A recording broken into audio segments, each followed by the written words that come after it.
दोस्तों, पाकिस्तान ने emergency declare कर दी है। आपातकाल पाकिस्तान के अंदर लग चुका है। क्यों लग चुका है? हमने ऑपरेशन सिंदूर को लॉन्च किया और पाकिस्तान के अंदर 9 ठिकानों को लश्कर-ए-तैयबा, इंडियन मुजाहिदीन, टीआरएफ, इन सब के ठिकानों को हमने निस्त नाबूद सुपुर्दे खाक किया। मसूद अजहर जो कि आज पाकिस्तान में छिपा बैठा है, उसके बहुत सारे जो आतंकवादी हैं वो मारे गए हैं और 10 करीबी रिश्तेदार भी मारे गए हैं इस अटैक के अंदर। हमने भारत की सीमा में रहते ही अटैक किया है पीओके के अंदर, खास तौर पर जहां से मसूद अजहर जो कि आतंकवादी ठिकानों को ऑपरेट कर रहा था, हमने उनको पूरी तरीके से खत्म कर दिया। अब पाकिस्तान के जो पंजाब प्रोविंस है वहां पर इमरजेंसी डिक्लेयर कर दी गई है जैसे भारत ने मिसाइल अटैक किया। पाकिस्तान का कहना यह है कि अब अगर इसके बाद कुछ किया तो पाकिस्तान रुकने वाला नहीं है। समझ रहे हैं आप लोग? पाकिस्तान के जो विदेश मंत्री हैं वो ये कह रहे हैं कि अब अगर भारत ने कुछ किया तो पाकिस्तान रुकने वाला नहीं है। अब अगर मतलब ये तो कर दिया है, कोई बात नहीं चलेगा, लेकिन अब अगर किया तो इसका मतलब है वो कुछ भी नहीं करेगा। अगर वो करना होता तो कर देता। ठीक है, तो वो जो बिलावल भुट्टो जो कि कह रहा था कि पानी बहेगा खून बहेगा, अब खुद देख लो क्या बह रहा है ना? खुद अपनी आंखों से देख सकते हैं। तो पंजाब के अंदर, पाकिस्तान के पंजाब के अंदर एयर स्पेस बंद कर दिया गया है।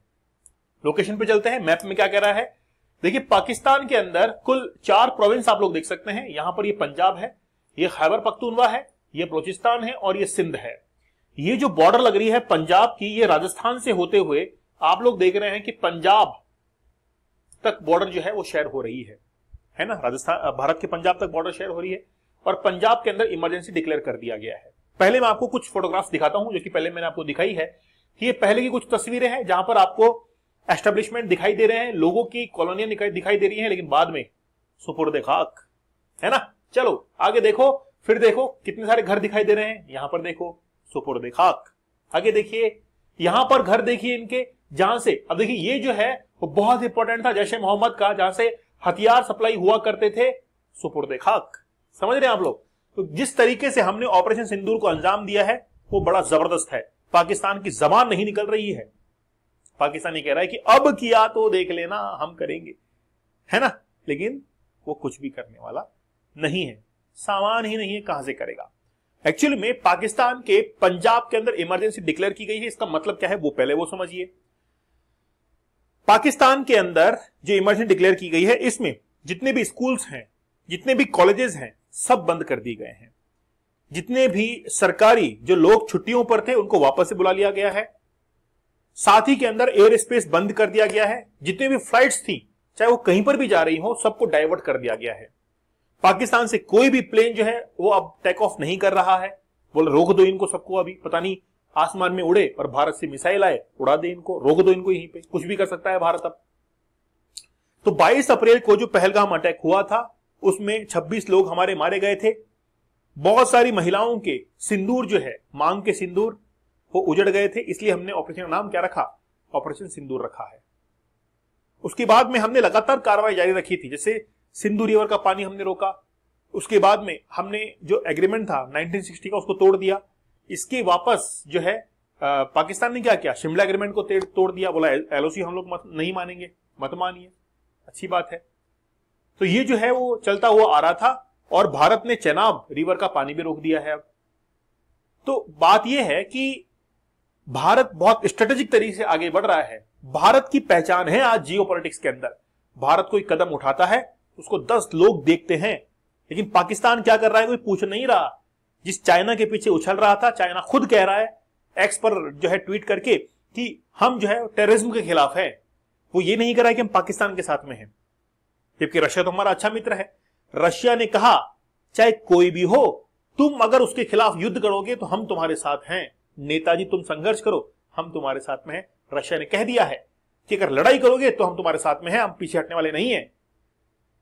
तो बात यह है कि जिस तरीके से हमने यहां पर हमले किए हैं उनके निशान आप लोग देख सकते हैं।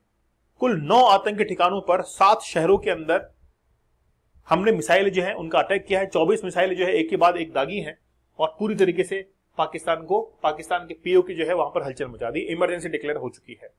तो पाकिस्तान के अंदर इमरजेंसी जैसे डिक्लेयर हुई है, लोग घरों से बाहर जो है वो भाग रहे हैं, और साथ ही के अंदर जितने भी स्कूल्स, कॉलेजेस, हॉस्पिटल सब जो है वो बंद कर दिया गया है ना।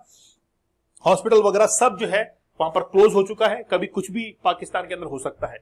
उसको भी यकीन नहीं है कि भारत जो है रुकेगा, है ना, भारत जो है वो रुकने वाला नहीं है।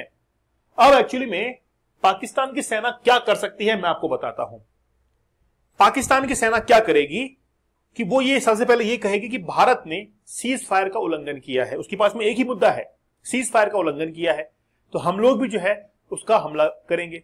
लेकिन भारत का कहना यह है कि भाई हमने तो पाकिस्तान के ऊपर हमला किया ही नहीं है ना, हमने तो पाकिस्तान के ऊपर हमला नहीं किया है, हमने तो आतंकवादी ठिकानों के ऊपर हमला किया है। तो क्या वो आतंकवादी ठिकाने पाकिस्तान के अंदर थे? तब तो तुम हां करो, नहीं तो चलते बनो। तो हमने जो है वो आतंकवादी ठिकानों के ऊपर हमला किया, पाकिस्तान के ऊपर हमला नहीं किया है, ठीक है ना। तो अभी मैं एक लेक्चर और लूंगा जिसमें बताऊंगा किस तरीके से हमने कौन कौन सी मिसाइल्स जो है उसके अंदर यूज की हैं, और उन मिसाइलों के दम पर हमने वहां पर अटैक कर दिया है। पाकिस्तान ये कह रहा है कि हमने 3 तेजस, है ना, राफेल, मिग वो मार गिराए हैं। झूठ बोल रहा है। क्यों? क्योंकि वो पिछली बार अक्टूबर 2023 की तस्वीरें थी जो कि वहां पर मीडिया के अंदर, वहां के सोशल मीडिया के ऊपर सर्कुलेट हो रही है, फेक न्यूज थी वो। उसका भारत ने खंडन किया है कि हमारे सब राफेल गिन लो, 36 मंगाए थे फ्रांस से, 36 के 36 जो है गिन लो, सबके फोटोग्राफ शेयर करें, भारत ने कह दिया है, कोई दिक्कत ही नहीं है, कोई समस्या ही नहीं है। तो पंजाब के अंदर, पाकिस्तान के पंजाब के अंदर क्या हो चुका है? इमरजेंसी डिक्लेयर हो चुकी है, ठीक है। पीओके पूरा खाली हो चुका है।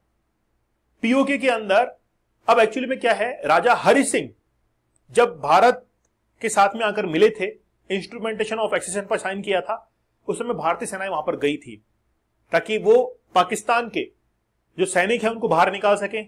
लेकिन भारत से ही एक नेता जो कि भारत से बाहर चले गए यूएन के अंदर, और वहां पर जाकर डिमांड की कि भाई भारत पाकिस्तान का मामला जो है सुलझाओ, है ना। और फिर यूएन से एक नोटिफिकेशन जारी हुआ और कहा कि जो जहां पर है वो वहीं पर रह जाए। और इसीलिए आज एलओसी आप लोग देखते हैं कि एलओसी जो है वो भारत के अंदर आकर बनी, है ना। एलओसी जो है वो भारत के अंदर आकर बनी, और उसके एलओसी के उस तरफ पाकिस्तान रह गया और इस तरफ हम लोग रह गए।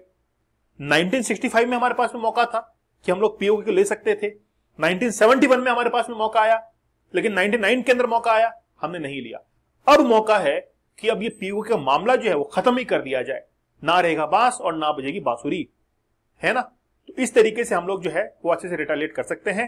तो आप लोग जरूर जो है, आज मॉक ड्रिल है, इसके अंदर जरूर शामिल होइए और देखिए कि किस तरीके से अगर युद्ध की स्थिति होती है तो हम लोग उससे निपट सकते हैं। चैनल के ऊपर नए हैं तो आप लोग सब्सक्राइब जरूर कीजिएगा, चैनल को आगे बढ़ाइए। ये चैनल आपका है, आपके लिए ही चैनल बना है। धन्यवाद।